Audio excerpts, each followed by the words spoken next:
Now, the greatest radio shows of all time. Suspense. The Shadow Node. Washington calling David Harding, Counter Spy. Classic radio theater. The Great Gildersleeve. Fibber McGee and Molly. Dragnet. Gunsmoke. The Lone Ranger. Now, step back into a time machine with your host, Wyatt Cox. Good evening, friends of the Inner Sanctum. And we go back, crime drama, 70 years ago today, May 30th, 1953. Larry Thor starring in an episode of Broadway-is-my-beat and the Ruth Shea Murder Case. Thank you for tuning in on this Tuesday. This is the 30th day of May, 150th day of the year, 215 days remaining. Those of you of my age will remember that this used to be Decoration Day, which became Memorial Day. And Memorial Day used to be every year, May 30th, until 1970, when the last Monday of the month became Memorial Day. The first American-built locomotive happened on this date in 1830. Tom Thumb, a one-horsepower locomotive, pulled over 4 tons at 15 miles an hour. Constructed by Peter Cooper, that year it lost a famous race with a horse-drawn car, though. 1431, Joan of Arc burned at the stake as a heretic. In 1536, King Henry VIII of England married his third wife, Jane Seymour, 11 days after he had his second wife, Anne Boleyn, executed. It was on this date in 1911, the very first Indianapolis 500 race. It was won by Ray Harron in 1911. 1922, the Lincoln Memorial in Washington, dedicated by Chief Justice William Howard Taft.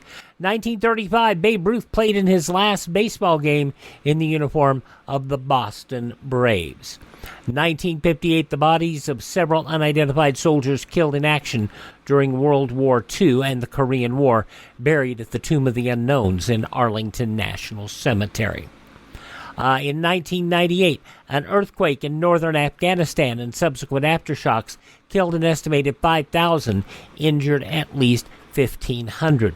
A quake back in February in the same area had killed about 2,300. 1998, Jerry Halliwell announced she was leaving the Spice Girls. 2003, the final flight of an Air France Concorde jet.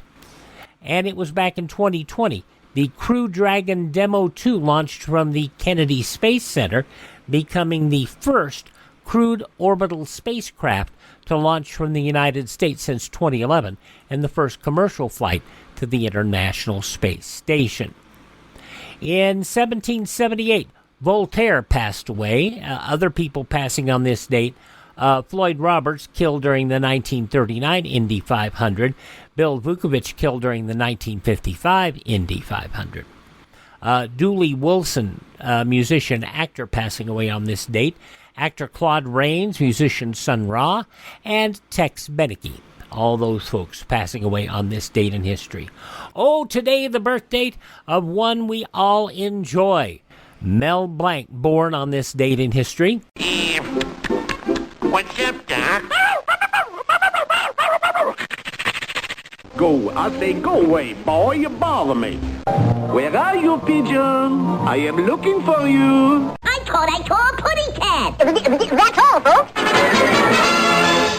So many great voices. Mel Blanc, born on this date in history, and, there's so many wonderful stories. I think my favorite Mel Blanc story is when he told about how they threw into a script that Mel was going to do an English horse. And it was so funny that Jack Benny would say, Mel, tell him how you did the English horse.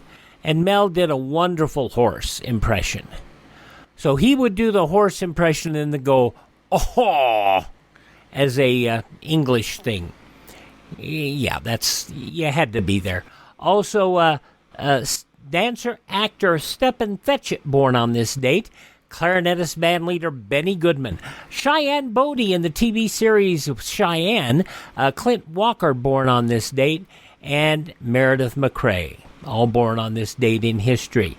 From 2001 and 2010, the Space Odyssey movies. Keir Dullea, 87 today. Miles O'Brien in Star Trek The Next Generation, Cole Meany, is 70.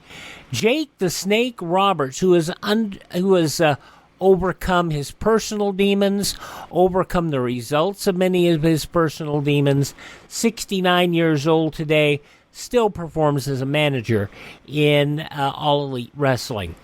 Singer Winona Judd, 59. From Supernatural, Mark Shepard is 59. Great music in Rent, Wicked, and Frozen. Idina Menzel, 52. The man who sang about Crazy and one that, Forget You, he sang about that too. CeeLo Green, 48. And the Phantom of the Opera film, Jennifer Ellison, is 40. Those just a few of the people who celebrate the 30th day of May as their birthday. And if this happens to be your birthday... Hi, we're the 4 freshmen, and we just want to say, Happy birthday to you! And from 70 years ago, May 30th, 1953, Larry Thor, Broadway is My Beat, and the Ruth Shea Murder Case. That's coming up in just a couple of minutes here. You're listening to Classic Radio Theater with Wyatt Cox on your favorite radio station. Now on Classic Radio Theater with Wyatt Cox, we go back 70 years to May 30th, 1953. Broadway is My Beat, and the Ruth Shea Murder Case.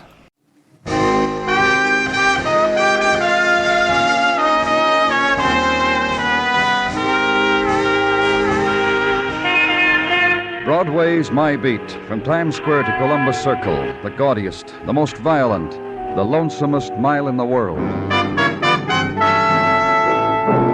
Broadway's My Beat, with Larry Thor as Detective Danny Clover.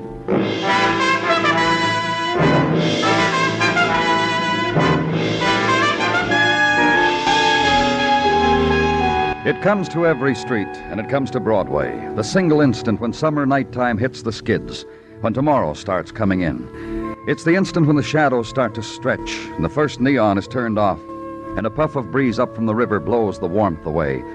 Somebody pays a check, and the party breaks up. Somebody yawns, somebody goes home. It's the time of the delicatessen store where the toast is drunk with cream soda and go home with the newspapers. And it's come to Broadway. Another day's dying. And where I was, the night returns to the river, causes phenomena such as 1,000 curves of moon reflected in dark water and drifting to the sea, such as brief, wild sob of a ship suddenly landlocked, such as death sprawled beside it. A couple of kids walking past here stumbled. Danny saw the woman dead, called it in. Any identification, Mugwin? A purse, a wallet. Haven't had a chance to look. Right here. I guess you got a yacht that gives you the privilege. Huh? That yacht out there. Look at him. You can make him out. What am I bitter about? Somebody buy me a small yacht, I'd dance, blow the whistle, and... Yeah, just like that, Oh, for now, just hold the flash over this way, huh, Mugwin? Yeah. Ruth Shea, 1212 West 65th. In case of accident, notify Robert Shea, relation husband.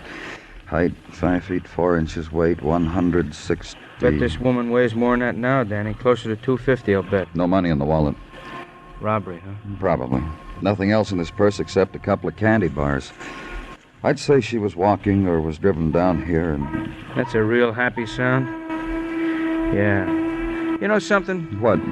I never knew what I wanted out of life. Now I know. This is a night to remember, Danny. And to headquarters now to file a report, to detail the violence, to wait, because there are entries to be made in blank spaces provided for the purpose. Information not yet available. Information now being worked on in official and prescribed tempo, which may take an hour or two, maybe more, which will then be tendered to the interested party. Wait. And on the fringe of dawn, the tiptoe entrance of that filler-in of blank spaces, Sergeant Gino Tartaglia. Good morning, Danny. Well, you don't have to whisper, Gino. It's... Forgive me. Unaccustomed as I am to night duty, it follows that I would perhaps not be up in the etiquette for the occasion. So kill me. It's just that you don't need to whisper, Gino. You're not... If for various reasons I need to approach Mrs. T at 4 of a morning, I whisper. Gino. If one of my Tartaglia yells out at 4 in the morning, water, I need glass of water, I whisper back, get it yourself, honey. Gino, just give it to me, huh? The information you have? Goes without saying. Report still warm from the hands of the medical examiner, Dr. Sinsky, concerning the deceased Ruth Shea as follows. Weight of victim, 242 pounds and odd ounces. 242 pounds in a woman? This is Just go on, huh, Gino? Approximate age of Ruth Shea, deceased. Age 27. Condition of Ruth Shea at time of decease, body full of many bullet wounds. The gun that killed was emptied into her, which leads Dr. Sinsky to the conclusion that... That what? That Ruth Shea was murdered in passion, in fury, to quote the good doctor, and for no motives of robbery or etc. Also, Danny, not on the report... What?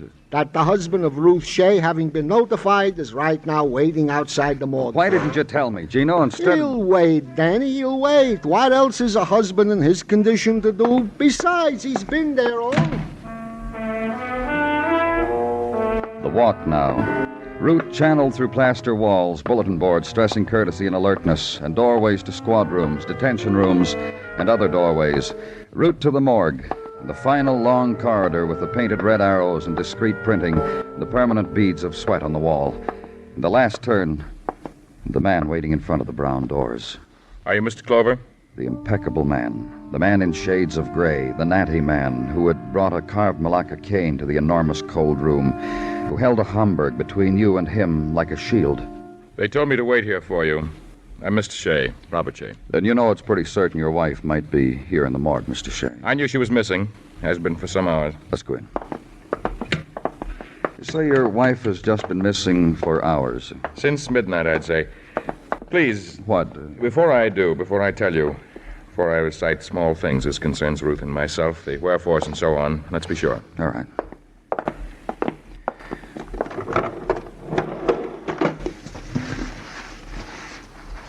Well? Why is she dead, Mr. Clover? She's been shot. Someone emptied... why is she dead? This is your wife. Why is she dead? Let's get out of here, Mr. Shea. Please tell me why. All of a sudden now, Ruth is dead and shot and in this place.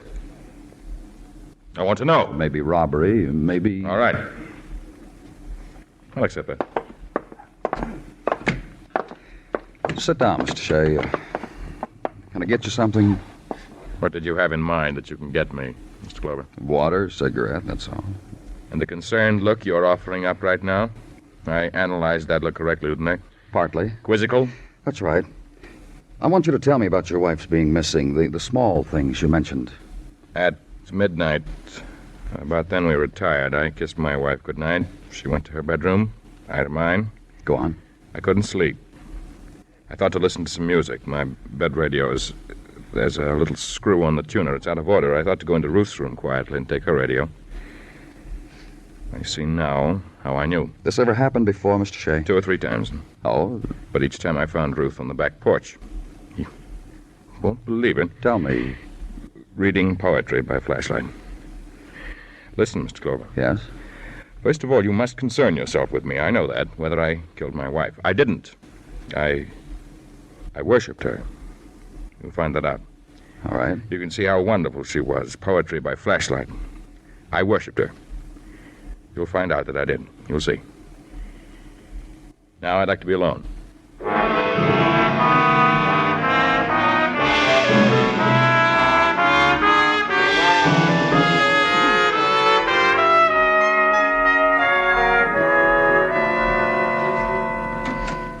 Morning, Danny. Hi. Sleep good? Huh? That's good. See the morning paper? No.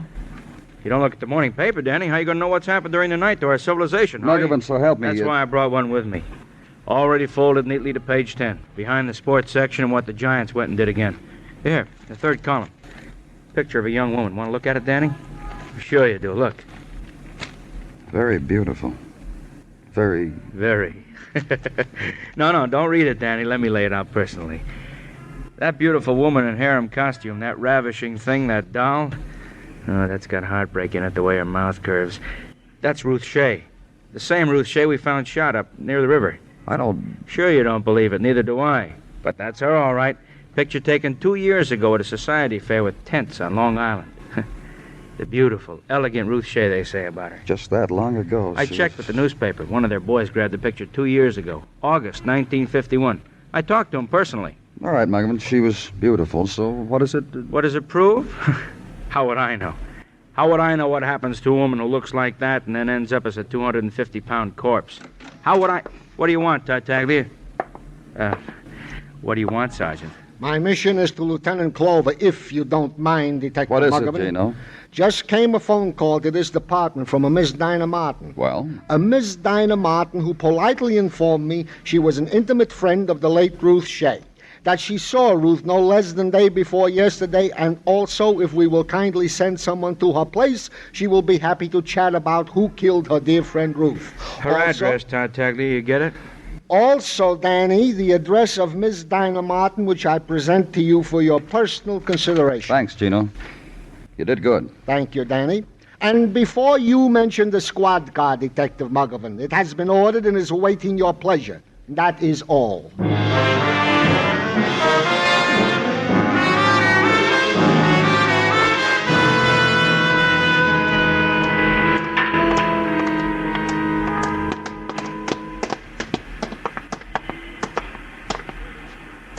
It says over the doorbell, Dinah Martin, just like... You want to ring the bell, Muggavan?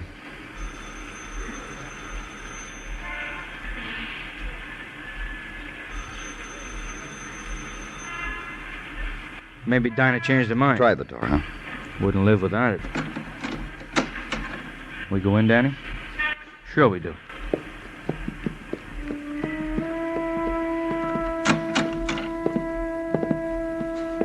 Danny?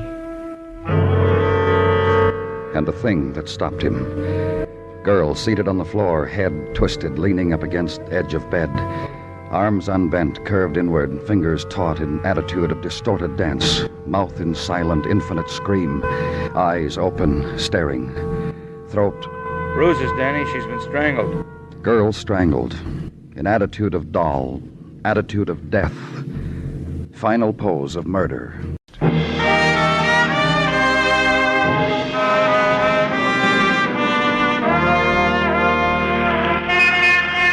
Noontime of May on Broadway. Also the time of the excursion uptown to place wreath on stone or on wood. In the gust of memory, memory knelt at, memory wept for. Then back to the street, back to Broadway, to observe the dying of May, to stand on the street corner, nibble the hot pastrami, look into the future, when again it will be the time of youth. The 2-week romp in the Catskills, the burial in the sand at Far Rockaway, ecstasy on the high curve of the roller coaster at Coney, and on the moon-burned grass of Public Park, the girl to make talk to. Dream talk, crazy talk, summertime talk. When May dies, it'll happen. And where I was, in Detective Muggavan, room of the strangled girl, room where girl had slept and awakened, room now subject to more official, more prescribed routines, to be walked by strangers, to be searched. Slew of letters here, Danny, all addressed to Miss Dinah Martin. Huh? Those book plates you found going through her books. Dinah Martin, huh? Yeah. Other things, shoes, dresses, lingerie. Looks like they go good with her. Size, color, material. Yeah. Pretty positive identification, don't you? Yeah, I do, Muggavan. When she called in, she said she knew about Ruth Shea's dying, said she wanted to talk to somebody about Yeah, it. she did. Now we won't know. She's got nobody to talk to. You want to look in the other rooms, Muggavan? Yeah, I'll do that. Hey, Danny, look. Yeah, look at this framed photograph. That's it. She was younger then. Sure younger. A kid freshly graduated from high school. And the other kids with her. 2 girls in white graduation gowns. A boy in blue coat, white flannel pants. Diplomas crossed like swords. This older gentleman with the rimless glasses. Autographed to Dinah. This one next to her, Ruth Shea. A beauty even when she was a kid, huh, Danny? Look how This one, Mary Greer. The boy, Steve Herndon. This inscription under the picture of the older man. Yeah, to the bright stars, may fortune continue smiling. Signed, John B.R. Brewster. Thanks. Yeah, Brewster. Oh, don't mention it. Oh, don't ask me, Danny. I'll stay and take over. And to Officer Senker, The man assigned to such things, show him the picture, point out the name, and wait 5 minutes. Picture taken in front of North Park High School on 95th. And Mr. Brewster, that would be Mr. John Brewster, principal. So the squad car and early afternoon ride uptown. And on the playing fields of North Park High, the young men officially required to wear underwear between the hours of 1 and 2 on this day. And the young ladies looking plucky in black bloomers and preparing their ship for the great sea of life by batting a hockey ball up and down. May 30th, 1953, Broadway is My Beat on Classic Radio Theater with Wyatt Cox. We'll have the news from 70 years ago today, following these important messages from your favorite radio station.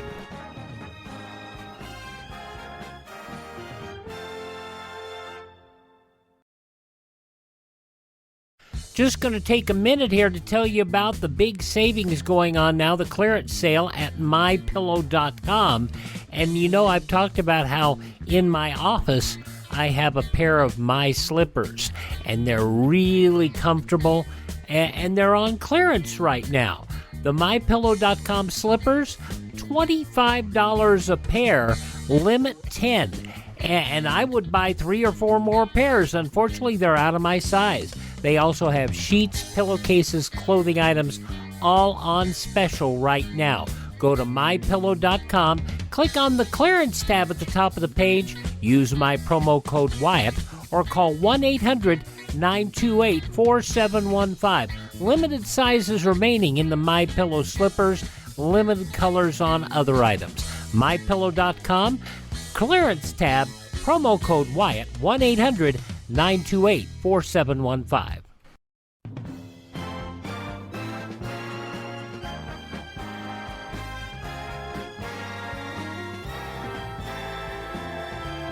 Thank you for tuning in to Classic Radio Theater with Wyatt Cox here on your favorite station. We're listening to an episode of Broadway is My Beat starring Larry Thor, as it was originally broadcast on Saturday, May 30th, 1953. In the newspapers of that Saturday, 70 years ago, these are some of the headlines. Atom bomb spies Julius and Ethel Rosenberg must die 3 weeks hence in the Sing Sing prison electric chair. That according to federal Judge Irving R. Kaufman. He set the week of June 15th for the double execution, the 4th time he has set a date since he first sentenced them on March 29, 1951, for conspiring to transmit priceless secret data to communist Russia. Executions at Sing Sing ordinarily are performed on Thursdays. Thursday of the Rosenbergs' Faithful Week will be June 18th. They've been in the death house now for 2 years. A major Chinese offensive drove American and Turkish troops from 3 vital outposts on the western gateway to Seoul early today. An American spokesman described the situation as extremely critical. Heavy American losses were feared in the fighting, which increased in scope by the hour. The communists hurled 15,000 men into battle on the western and east central fronts, and the hills were littered with thousands of their dead. Meanwhile, the UN command was caught today in a crossfire opposition to its now or never truce plan, both from the warring communists and the South Korean government. The first disclosure of red opposition to some phases of the plan was contained in a letter which South Korea's members of the Allied truce team handed Thursday to Lieutenant General William K. Harrison, the senior Allied delegate. A tight-lipped Senator Joseph McCarthy, Republican of Wisconsin, whose departure from Washington Wednesday on a 10-day mission for his Senate investigation subcommittee stirred a flurry of rumors turned up in the Dallas area yesterday. The senator wouldn't say what he was doing there. McCarthy had lunch at the Swank Dallas Petroleum Club with a group of Dallas men. He declined to talk to the press. His general counsel said he would like to, but you know how it is. Adlai Stevenson flew yesterday to the Upper Nile city of Luxor, 450 miles south of Cairo, for a day of sightseeing among the temple ruins of the ancient Egyptian city of Thebes. He's due back in Cairo today. The 1952 Democrat presidential candidate on a world tour, confirmed with the premier, Mohammed Naguib. Secretary of State John Foster Dulles returned from a tour of the Middle East and South Asia with Mutual Security Director Stassen yesterday and reported the mission laid a new foundation for friendship between the U.S. and the countries they visited. Senator Munt, the Republican of South Dakota, said last night the Senate investigating subcommittee plans to make public a list of 100 more ships, including British, now carrying strategic goods to Chinese communists. President Eisenhower, he was reported deeply disturbed yesterday by a Republican-inspired senatorial threat to cut off U.S. financial support if the UN admits Red China. The president, who told a White House news conference Thursday he wanted more time to study the matter, was said to have discussed it at yesterday's cabinet meeting. There was a possibility he would clarify his position in a statement before the Senate acts next week. Some senior military officers will be forced out of service to make room for more than 13,000 college ROTC students due to be commissioned next month, according to personnel officers. The squeeze was caused by the combination of Defense Secretary Charles E. Wilson's economy drive and one of the largest ROTC classes in history. The class geared to military manpower goals since cut back by Wilson. Arthur Godfrey said yesterday he expects to be back on television and radio by the end of July or the 1st of August. The red-haired entertainer, convalescing from an operation on his right hip performed 2 weeks ago at Massachusetts General Hospital, told his first news conference since the operation he now watches and directs his TV shows from his hospital bed. And those some of the day's top news stories as reported in the newspapers of Saturday, May 30th, 1953, on your radio, Broadway is my beat. The conclusion follows these words. You're listening to a Tuesday Classic Radio Theater with Wyatt Cox on your favorite station. On Wednesday's Classic Radio Theater with Wyatt Cox, more crime drama. Bob Bailey and Virginia Gregg in the West Coast program Let George Do It, as it was broadcast 75 years ago, May 31st, 1948, The Island in the Lake. George visits the Shelby Friendship Club for a clue to the missing Mrs. Angela Philiston, a lady with a past from exclusive Tuxedo Lake. That's coming up on Wednesday's Classic Radio Theater, right now, and anytime online, classicradio.stream. But now, the conclusion of Broadway is My Beat, starring Larry Thor, going back 70 years to May 30th, 1953. Enter the red brick building. Ask of a giggler where the principal's office is, and her girlfriend has to answer for her. Walk the hall, hallowed by large glass case with only 3 athletic trophies in it, 2 won by girls' teams, and an office, and ask for and be received by Mr. Brewster. It's about Ruth Shea, isn't it? And about another woman, Dinah Martin. Dinah? What's happened to her? Dead. Oh, surely now We found this picture in her room, Mr. Brewster, only a short time ago. Would you look at it, please? Of course. Dinah, Ruth, Mary Greer, Steve Herndon, and myself. But you know that, the autograph. 5 people on a photograph. 2 murdered within a day of each other. Can you give me any idea of... Well, these 4 students, my scholarship students of that year, 10 years ago, I'd say. About that.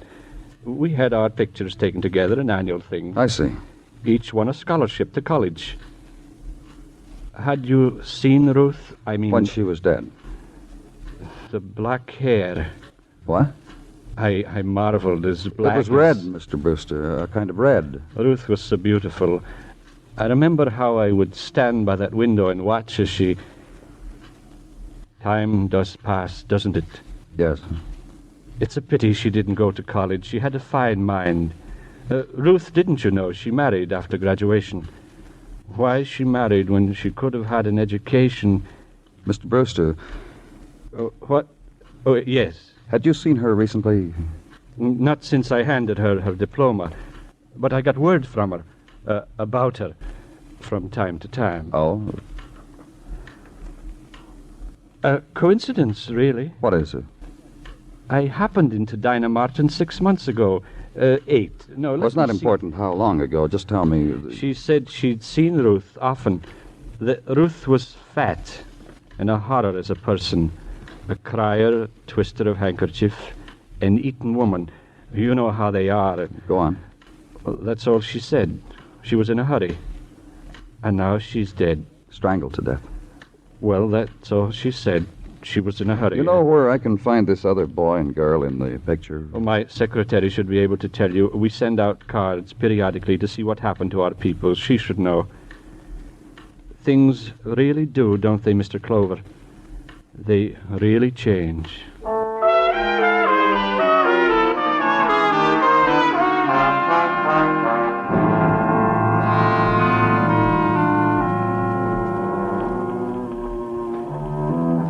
You won't mind if I let the record play through whatever we have to talk about, will you, Mr. Clover? Well, not if you... I don't mind it.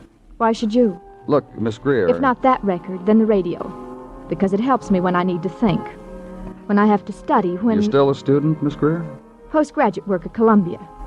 I'm on my doctorate in Oriental philosophies. Before that, it was medieval tapestries and their profundities. Before that... Miss Greer... I won a scholarship in high school, you know. Me and Ruth and... Dinah and Steve. Mr. Brewster told me. Miss Greer, I want And I took the gentle Mr. Brewster's gentle words to heart. And I never stopped studying. And I never stopped learning. And I know absolutely nothing. Positively... May I see that photograph again, please? Of course. This one is dead. And this one is dead. The poor, poor young things. That's the emotion their dying brings to you, Miss Greer? Precisely the emotion. I have no compassion for them, dead or alive. Why not? Good question. Very good question. Well, just tell me, Miss Greer. Dinah Martin, I can dispose of in very few words. There was nothing about her to interest me. Shallow girl with brain and soul to match. She fooled others. Mr. Brewster, but not me. And Ruth Shea? A very great beauty in her youth. Once the boys' soccer team carried her around the campus on their shoulders. She was mascot, so they built a bonfire and... That's why you don't care she's dead. Could be. Could be one of the reasons. What others? You take a beautiful girl like Ruth, and circumstances are such that you must go to high school with raving beauty. Any questions? Go on. And you, the student and girl, must observe what Ruth does to boys, and later to men. Then you must stand by and watch as she marries. A wonderful man, a handsome man, an impeccable man. Still no questions? Look, Miss Greer, just... And this man takes this Ruth for better or for worse, and builds pedestals for her beauty, where he may worship and not let her lift a finger to anything and not demand anything of her. And years later you see this girl, this beauty, this owner of everything in the world, and... And what? And she's still beautiful, but dissatisfied, and edgy, and making this slow but sure change into a complete horror. When a man has loved her like that, has married her, has... You still wonder, Mr. Clover, why no compassion for Ruth Shea, alive or dead? No. I didn't take you for a fool. Goodbye, Mr. Clover.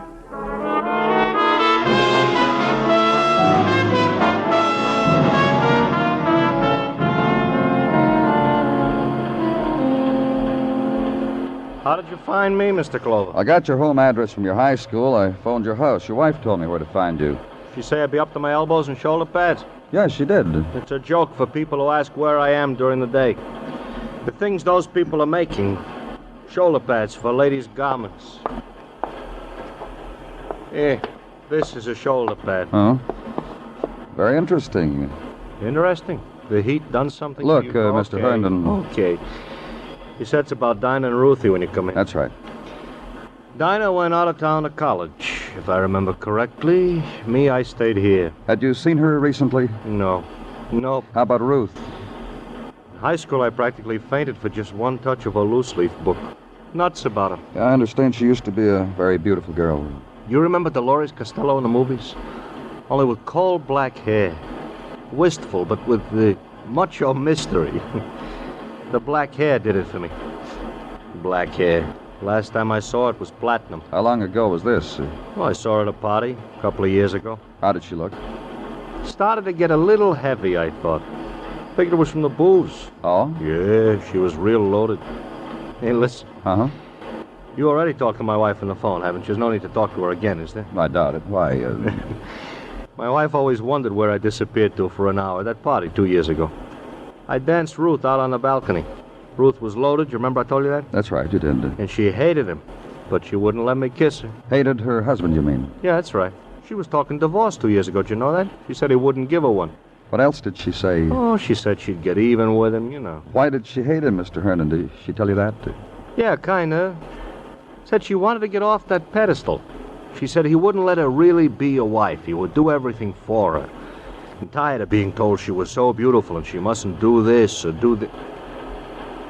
Look, Miss Stutman on the basting machine has got her hand raised. She's a new girl. Will you pardon me, Mr. Clover?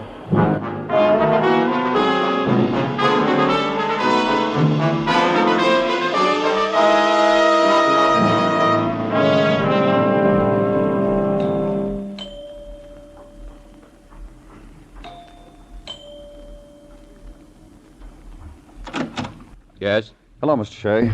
You remember me, don't you? Yes. No, this is Detective Muggavan. Pleased to meet you. Well, let's go inside. I was just going... Thank you very much. We will. You know why we came to see you, Mr. Shea? Additional information. Whatever it is, I'll be glad. To answer your question. Question? The one you asked me in the morgue. Oh. Well, what? You mean as to why it happened to Ruth? Why she was killed? I know the answer. Well, let's see if it jives with ours. Mr. Clover himself suggested it. Robbery.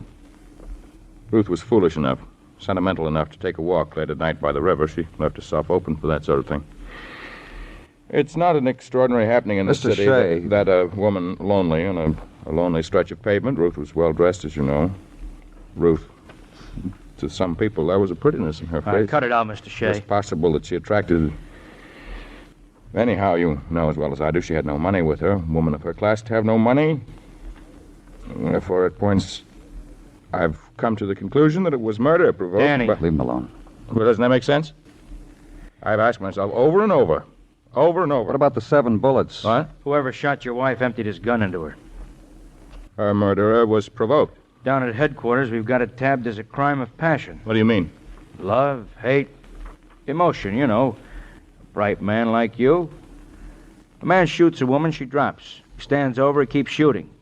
You know, passion. Is that the right word? Danny. Yeah. You can have your opinion, of course, but certainly Certainly you what? Are you hinting that my wife had a clandestine meeting? That there was another man? Mr. Shea. Well, is that what you're hinting? We found out your wife was a very great beauty. A long time ago. There was still a prettiness in her face. 2 years ago, the papers ran a picture of her in a harem costume. Slender, graceful.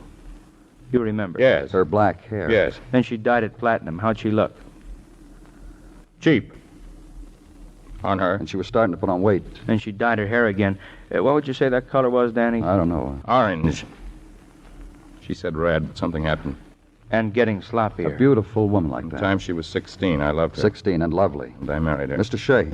So lovely. And young and slender. What happened, Mr. Shea? What happened, I don't know. I really don't know. I know. She wanted a divorce, didn't she? To lose a beautiful thing like Ruth, I'd have to be out of my mind. You understand why she wanted a divorce, Mr. Shea? She You wouldn't let her be a wife. Is that what she said? I worshipped her. I worshipped the ground she walked Because on. she was beautiful and you loved her. Yes. And she destroyed the woman you loved. Herself. You see what she did? In 2 years before my eyes, she became a horror, a glutton, everything I detest. So you killed her? Yes. And killed Dinah Martin. I went to see her because I knew she understood what happened. She opened the door for me and saw it was me and started to scream. I strangled her. Let's go, Mr. Shea. You should have seen her, my wife. How beautiful she was. The woman I loved. And Ruth killed her. And there was another person living in her place. Coarse, orange hair, and what she had become. I'm ready.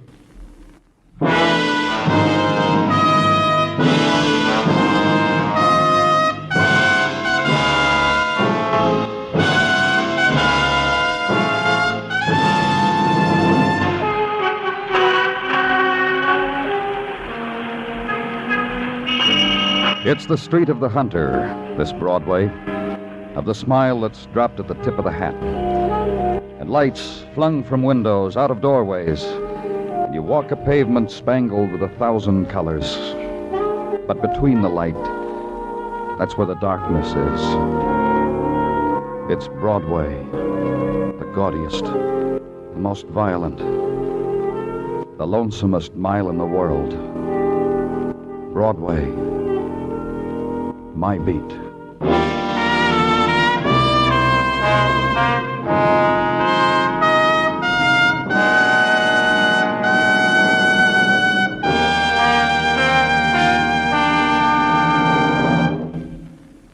Broadway's My Beat stars Larry Thor as Detective Danny Clover, with Charles Calvert as Tartaglia and Jack Crucian as Muggavan. The program is produced and directed by Elliott Lewis, with musical score composed and conducted by Alexander Courage. In tonight's story, Lamont Johnson was heard as Robert. Featured in the cast were Truda Marson, Lawrence Dobkin, and Steve Roberts. Bill Anders speaking. A lot of the time, just by listening, you can tell when a show was directed by Elliott Lewis, as this show was. It just has a different feel to it that a lot of shows didn't have. Going back to May 30th, 1953, Broadway is My Beat, here on Classic Radio Theater with Wyatt Cox. Thank you for making us a part of your day. Don't forget the clearance sale going on over at mypillow.com. Click on the clearance tab at the top of the page, save up to 80%. Use my promo code Wyatt or call 1-800-928-4715 to get you a pair of my slippers, $25 per pair, limit 10, and it's while supplies last. A lot of sizes are out. That's why I couldn't get me another pair. Darn it, I wanted to. Anyway, our webpage, classicradio.stream. Stream our shows. You can find a list there of places where our shows are available via podcast. You can find our social media links. You can learn about building a classic radio collection of your own. It's always nice to have. And you can always buy me a copy. The Buy Me a Coffee money helps us acquire additional classic radio collections and helps us maintain our distribution channels. That's all at classicradio.stream. Classicradio.stream. Thanks for tuning in. Tell all your friends the greatest radio shows of all time are right here at this spot on the dial. Classic Radio Theater with Wyatt Cox on your favorite station.